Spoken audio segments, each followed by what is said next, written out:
भक्ति धारा सबका कल्याण हो। आप देख रहे हैं एच सीरीज भक्ति धारा। आज आपको मैं गरुड़ पुराण के अंतर्गत लाइव विष्णु भक्ति के महात्म्य की कथा सुना रहा हूँ। तो सुनिए। श्री सूत जी ने कहा, सभी शास्त्रों का अवलोकन करके तथा पुनः पुनः विचार करके ये एक ही निष्कर्ष निकलता है कि मनुष्य को सदैव भगवान नारायण का ध्यान करना चाहिए। आलोक के सर्व शास्त्राणि विचार च पुनः पुनः ईद में कम सुनी सपन्न देहो नारायण सदा। जो व्यक्ति एक निष्ठ होकर नित्य उस नारायण का ध्यान करता है, उसके लिए नाना प्रकार के दान, विभिन्न तीर्थों का परिभ्रमण, तपस्या, यज्ञों का संपादन करने से क्या प्रयोजन। अर्थात श्री नारायण का ध्यान सर्वोत्कृष्ट है। 66,000 तीर्थ भगवान नारायण के प्रणाम की 16वीं कला की बराबरी नहीं कर सकते।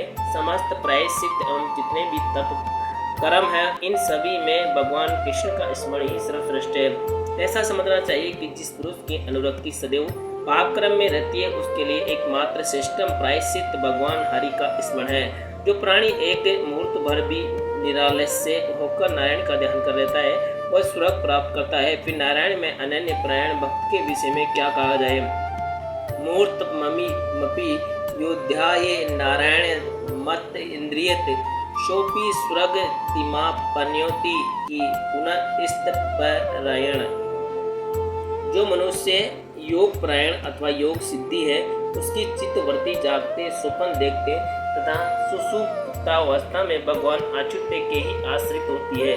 उठते गिरते, रोते बैठते, खाते जागते भगवान गोविंद माधव विष्णु का स्मरण करना चाहिए।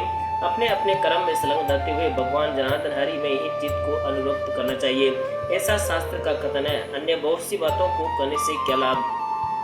स्व स्व कर्मण्ये बृहते कुरय्या चितम जनार्दने, ऐसा शास्त्र नो श्रोक्ति कि मरने बहु वासिते। ध्यान ही परम धर्म है, ध्यान ही परम तप है, ध्यान ही परम शुद्धि है। अतः मनुष्य को भगवत ध्यान परायण होना चाहिए। विष्णु के ध्यान से बढ़कर अन्य कोई ध्यान नहीं है, उपास से बढ़कर अन्य कोई तपस्या नहीं है। अतः भगवान वासुदेव के चिंतन को ही अपना प्रधान कर्म मानना चाहिए। इस लोक और परलोक में प्राणी के लिए जो कुछ दुर्लभ है, उसे जो अपने मन से भी सोचा नहीं जा सकता, वह सब बिना मांगे ही ध्यान मात्र करने से मधुसूदन प्रदान कर देते हैं। यज्ञ आदि उत्तम कर्म करते समय प्रमाद वसा स्खलन से जो न्यूनता होती है, वह विष्णु के स्मरण मात्र से संपूर्णता परिवर्तन हो जाती है। ऐसा श्रुति वचन है। पाप कर्म करने वालों की शुद्धि का ध्यान के समान अन्य कोई साधन नहीं है। ये ध्यान पुनर्जन्म देने वाले कारणों को भस्म करने वाली योगाग्नि है। समाधि ध्यान योग से संपन्न योगी योगाग्नि से तत्काल अपने समस्त कर्मों को नष्ट करके इसी जन्म में मुक्ति प्राप्त कर लेता है। वायु के सहयोग से ऊंचे उठने वाले ज्वाला से युक्त अग्नि जैसे अपने आश्रय कमरे को जलाकर भस्म कर देती है, वैसे योगी ध्यान योगी के चित्त में स्थित श्री विष्णु योगी के समस्त पापों को भस्म कर देते हैं। जैसे अग्नि के सहयोग से सोना मल रहित हो जाता है, वैसे ही मनुष्यों का मल भगवान वासुदेव के ध्यान से विनष्ट हो जाता है। हजारों बार गंगा स्नान तथा करोड़ों बार पुष्कर नामक तीर्थ में स्नान करने से जो पाप नष्ट होता है, वह हरि का मात्र नाम स्मरण करने से नष्ट हो जाता है। हजारों प्राणायाम करने से जो पाप नष्ट होता है, वही पाप क्षण मात्र भगवान हरि का ध्यान करने से निश्चित ही नष्ट हो जाता है। जिस मनुष्य के हृदय में भगवान केशव विराजमान है, उसके मानस पर उन दुष्ट उक्तियों तथा पाखंड का प्रभाव नहीं पड़ता, जो कली के प्रभाव से प्रवृत्त है। जिस समय हरि का स्मरण किया जाता है, वही तिथि, वही दिन, वही रात्रि, वही योग, वही चंद्रबल और वही लगन सर्वश्रेष्ठ है। जिस मुहूर्त या क्षण में वसुदेव का चिंतन नहीं होता, वह मुहूर्त या क्षण आने का समय है, वह अत्यंत व्यर्थ है। वह किसी भी प्रकार के लाभ से रहित होने के कारण मुक्त एवं मुक्ता गूंगेपन का समय है।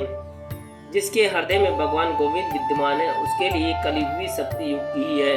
इसके विपरीत जिसके हृदय में अच्युत भगवान गोविंद का वास नहीं है, उसके लिए तो सतयुगी कलियुगी है। जिसका चित्त आगे और पीछे चलते उड़ते सदैव भगवान गोविंद में रमा हुआ है, वह व्यक्ति सदा ही करते हैं।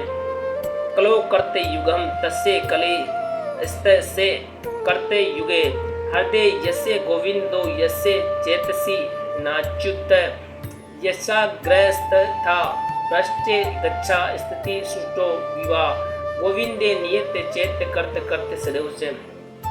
मैत्रेय जप होम और पूजा आदि के दौरान जिसका मन वासुदेव श्री कृष्ण की आराधना में अनुरूप थे उसके लिए इंद्र आदि का पद विघ्न के समान है।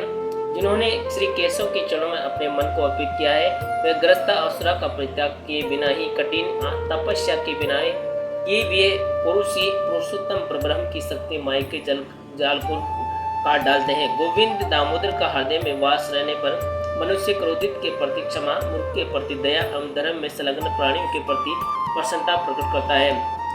क्षमा कुर्वन्ति क्रयुदेषु दया मूर्खेषु मानवा मुदम च धर्मशीलेषु गोविंदे हृदय स्थिते। स्नान दान आदि कर्मों तथा विशेष रूप से सभी प्रकार के दुष्कर्मों का प्रायश्चित करते समय भगवान नारायण का ध्यान करना चाहिए। जिनके हृदय में नील कमल के समान सुंदर श्याम वर्ण भगवान हरि विराजमान रहते हैं उन्हीं को वास्तविक लाभ एवं जय प्राप्त होते हैं। उनका प्रभाव कैसे हो सकता है? लाभस्तस्या जयस्तस्या कुतस्तस्या प्रभाव यशामिंद्री वरस्यामो हृदयस्थो जनार्दनम। हरि में समर्पित चित्त वाले कीड़े मकोड़े पक्षी आदि जीव जंतु भी उत्तम बुद्धि होती है। फिर ज्ञान संपन्न मनुष्य की गति के विषय में कहना ही क्या है? कीट पक्षी गणानाम च हरौ सन्निश्चित मासास्य ऊर्ध्वा हो गति सुस्ते की पुनर्ज्ञान में नरणा में भगवान वसुदेव रूपी वृक्ष की छाया न तो अधिक शीतल होती है न अधिक ताप कारक होती है। नरक के द्वार का समन करने वाली, नरक जाने से रोकने वाली इस छाया का सेवन क्यों नहीं किया जाए? वसुदेव वर्त छाया नतीसिता पदा नरक द्वार समनी सा किमर्थ न सेवते। हे मित्र, भगवान मधुसूदन को अपने हृदय में अहिर्निश प्रतिष्ठित रखने वाले प्राणी का विनाश करने में न तो महाक्रोधी दुर्वासा साप समर्थ है और न ही देवराज इंद्र का शासन ही समर्थ है। बोलते हुए, रुके हुए अथवा इच्छा अनुसार अन्य कार्य करते हुए यदि भगवत विषयक चिंतन निरंतर बना रहे तो धारणा ध्येय पर चित्त की स्थिरता को सिद्ध हुआ मानना चाहिए। सूर्यमंडल के मध्य विराजमान रहने वाले कमलासन पर्वत शोभित केयूर मकरा कृत कुंडल और मुकुट से अलंकृत दिव्य हार से युक्त मनोहारिणी सुंदर स्वर्णिम आभा से युक्त शरीर वाले शंख चक्रधारी भगवान विष्णु का सदैव ध्यान करना चाहिए। इस संसार में भगवान के ध्यान के समान अन्य कोई पवित्र कार्य नहीं है। श्री विष्णु के ध्यान में ही सदा निरत रहने वाला मनुष्य चांडाल का भी अन्न खाते हुए इस संसार में पाप से संलिप्त नहीं होता, क्योंकि ऐसा मनुष्य अपने स्वत्व को भगवान में लीन कर देने से भगवानमय हो जाता है, अतः उसको भेद दृष्टि पूरी तरह निर्मूल हो जाती है। प्राणी का चित्त सदा सांसारिक विषय वासनाओं के भाव से इस प्रकार अनुरक्त रहता है। यदि उसी प्रकार नारायण में अनुरक्त हो तो इस संसार के बंधन से कोई नहीं विमुक्त कर सकता। सदा चितम ससामसतम जंतो विसर्ग योग से यदि नारायण में वे को न मुचुते बंधनादम। श्री सूत जी महाराज ने कहा, हे सोनक, सर्वदा जिसके चित्त में भगवान विष्णु की भक्ति विद्यमान रहती है वह प्रशिक्षण श्री विष्णु को ही नमन करता है। इस स्थिति में वह हरि कृपा से अपने को पाप के समुद्र से तार लेता है। वही ज्ञान है जिसकी ज्ञान का विषय गोविंद हो, वही कथा है जिसमें कथा में केशव लीला हो, वही कर्म है, वही प्रभु निमित्त किया जाए, वही अन्य सी बातों को करने से क्या लाभ। जिस हरि की स्तुति करती और वही जीव्य है जो चित्त श्री हरि को समर्पित है, वही चीता तथा भगवान की पूजा करने में जो हाथ लगे हुए वही वास्तविक अर्थ है। मस्तक का फल है भगवान को नमस्तक होकर प्रणाम करना, हाथ का फल है भगवान की पूजा करना, मन का फल है उनके गुण एवं कर्म का चिंतन करना, वाणी का फल है गोविंद के गुणों का कीर्तन करना। मनुष्य के पाप कर्म की जो राशि सुमेरु एवं मद्राचल के समान विशाल हो गई हो, वह संपूर्ण पाप राशि भी भगवान केशव का स्मरण मात्र करने से ही विनष्ट हो जाती है। श्री विष्णु प्रयाण भक्ति अनासक्त भाव से यदि अपने सभी कर्मों को श्री विष्णु के चरणों में समर्पित करता है तो उसके कर्म साधु हो या असाधु बंधन कारक नहीं होते। हे प्रभु, सूर्य असुर मनुष्य त्रियक स्थावर आदि वेदों में विभक्त तरण से लेकर ब्रह्म पर्यंत समस्त जगत आपकी ही माया से मोहित है, जिनमें मन लगा देने से प्राणी नरक में नहीं जाता और जिनके चिंतन सुख की तुलना में स्वर्ग की प्राप्ति विषय के समान है तथा ब्रह्मलोक की कामना भी अतपल्य होने के कारण किसी भी प्रकार मन में प्रवेश नहीं हो पाती। जो अवे भगवान जड़ बुद्धि वाले मनुष्य चित्त में होकर उन्हें मुक्ति प्रदान करते हैं, वह उन अच्युत का कीर्तन करने पर यदि उन्हें प्राणी का विलय हो जाता है तो इसमें आश्चर्य की क्या बात है। दुख सागर को पार करने के लिए यज्ञ, जप, स्नान, विष्णु का ध्यान तथा पूजन करना चाहिए।